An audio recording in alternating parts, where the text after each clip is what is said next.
greatest minds of the 23rd century. The Courier watched over the Big Empty for years to come, caring for it and keeping its discoveries safe until they were needed to help others. Which had always been Big Mountain's purpose. Past the laboratories and science, it had always been intended as a place to build the future of all mankind. The Courier had scoured much of the Big Empty, although secrets still remained in the crater's depths. Perhaps that was for the best, however. Curiosity, while sometimes rewarded for its efforts, often proves to be equally dangerous. Dr. Mobius continued his research undisturbed in the Forbidden Zone. As much as he had attempted to create better scorpions, he tried the same with humanity, with considerably less success. These failures didn't bother him overmuch. Once the rush of mentats wore off, he forgot he had failed in any event.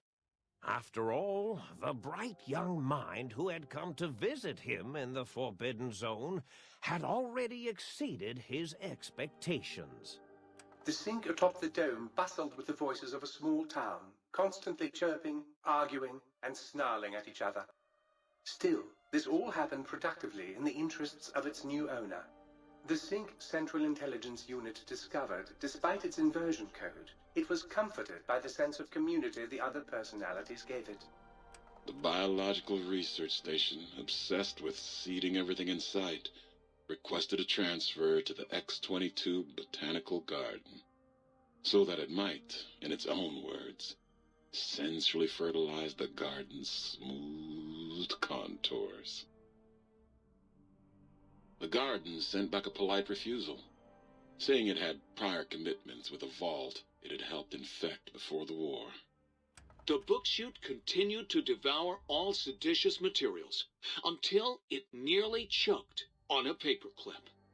It adamantly maintained it was a Chinese paperclip, and the whole thing had been an elaborately orchestrated assassination attempt. Whatever the reason, it slowed down for a while, carefully appraising each document and clipboard that came to it. The light switches continued to bicker and flicker. This persisted until the day someone dropped a flashlight in the sink, and the two of them united in their hatred of the Showboat. One of them eventually transferred to the Lightwave Dynamics plant, and began a long, unrequited affair with one of the holograms. The sink continued to ruthlessly scrub any particulate matter that came near it. Eventually, it gained access to the Magneto-Hydraulics plant and nearly flooded all the Big Empty in an attempt to scrub the crater clean. Once it learned of the innovative toxins plant, however, it gained new purpose. It sought to develop antitoxins to flush into its drains and counteract the poisons bleeding into the soil. The toaster continued its psychotic spree, reducing all appliances in range to scrap electronics and spare parts.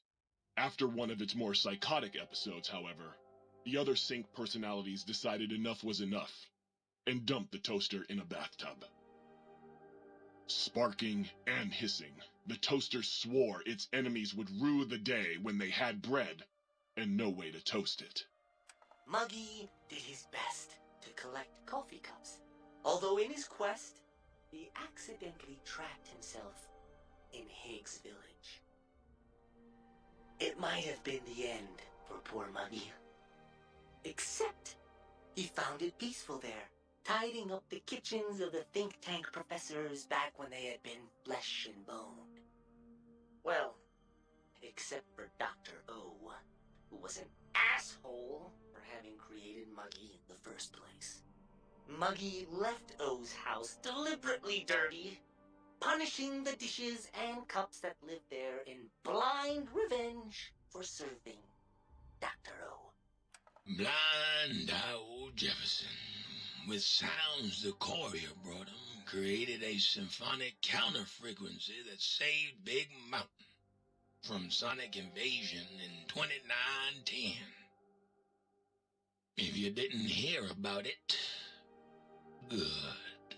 It was rumored by the other personalities that he had a brief fling with the light switches. Although he forgot their names once too often and was soon left in the dark as punishment. Autodoc, always gentle and methodical, kept sewing up the courier in all the right places when the skin split open from repeated wear and tear. The Autodoc was just glad to have purpose again. It heard its simpler brothers and sisters who got shipped to the Sierra Madre were bored out of their skulls in that toxic dead city. In time, the Autodoc found a way to deactivate the Y-17 trauma harnesses, releasing the corpses they had held prisoner for almost 200 years. As the courier ran through the X-8 facility multiple times, the computers analyzed the test subject's movements. Rather than performing a superficial observation, they realized the subject barely knew what communism was, or even what a high school was. This confused them for a time, until the facility finally realized that its research had succeeded.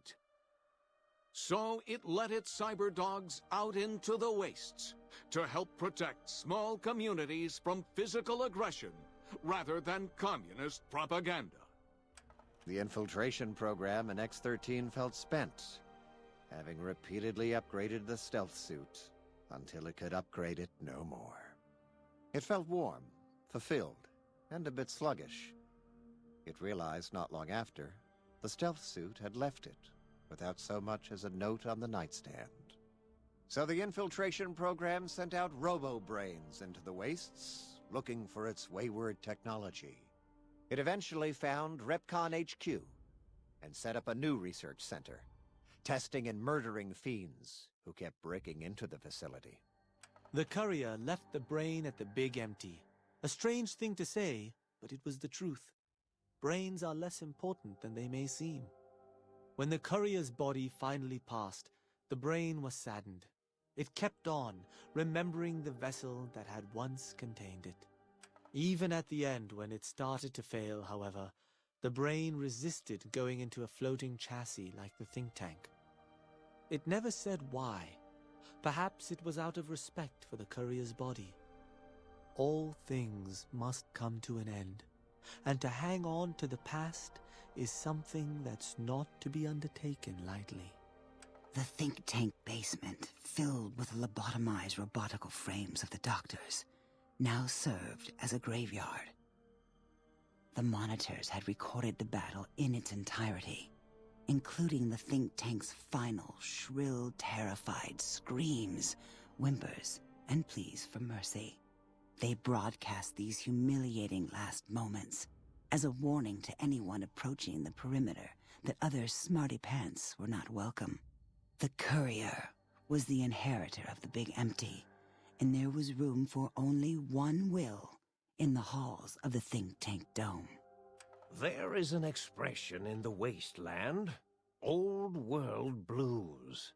It refers to those so obsessed with the past they can't see the present, much less the future, for what it is. They stare into the what was, eyes like pilot lights, guttering and spent, as the realities of their world continue on around them. Science is a long, steady progression into the future. What may seem a sudden event often isn't felt for years, even centuries to come. In the times following the Second Battle of Hoover Dam, however, Old World Blues took on a new meaning. Where once it was viewed as a form of sadness, nostalgia, it became an expression describing the potential for the future. It can be easy to see science as evil, technology unchecked as the source of all ills, all misfortunes. With the courier at the helm, science became a beacon for the future. There was old world blues, and new world hope. And hope ruled the day at Big Mountain. We could say more, but the stories in the Big Empty speak for themselves. Now armed with the transportal Ponder, the courier could return to the dome at any time and crack open the secrets of the Big Empty one by one.